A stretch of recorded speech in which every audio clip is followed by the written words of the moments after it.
how would you just sort of summarize, sort of the trade-offs, and maybe that comes in the form of advice to someone who might be thinking about an unattended operation?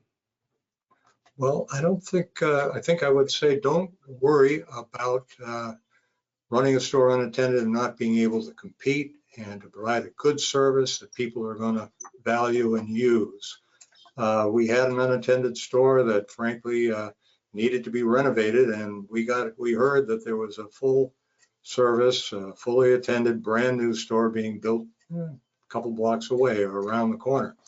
So we got to work. We had a little time, and we renovated our self-service unattended store. It was a card system and continued as that, but our business went up.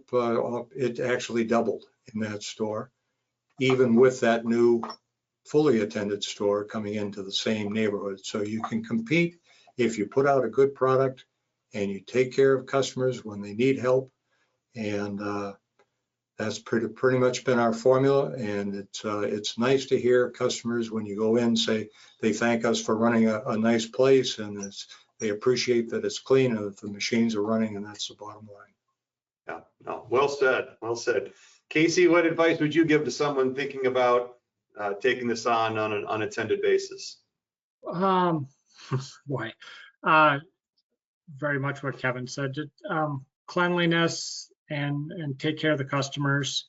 Upkeep, upkeep's a big one. And we like to go in there. I like to go there and visit with customers. We're not just there in and out, collecting money. I mean, go there at different times of the day, different days of the week, chat with customers. Card systems, I think, have certainly made it easier for us. Being in small towns, we have sometimes initial pushback, resistance to change, but stay on top of it. Don't keep updating the business. Just keep updating the store. Yeah, those fundamentals don't change a whole lot. Brian, anything that you want to add if you're counseling someone who's thinking about going unattended with a location, whether it's their first one or adding a store to the mix that might be better fit as unattended? Sure. One thing that we haven't really talked much about is competition in the area, right?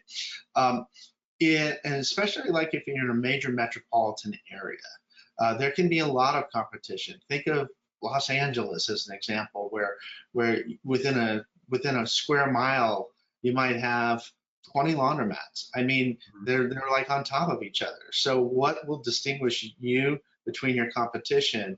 And it's not just about how much your store is grossing, although that's, as I told you before, that's a major consideration to whether you can afford a fully attended or partly attended versus unattended. But also what we're seeing is as staffing costs go up, in order to maintain your margins of a fully attended or even partially attended laundry, your pricing has to increase. Right. And so if you're unattended, you're not under the same considerations and restrictions that would be for a store operator who is fully attended or even partially attended. So oftentimes what we're seeing is that for the fully attended stores, especially in these major markets, their pricing has to go up significantly as wages increase. But for the unattended stores, they can keep their pricing lower.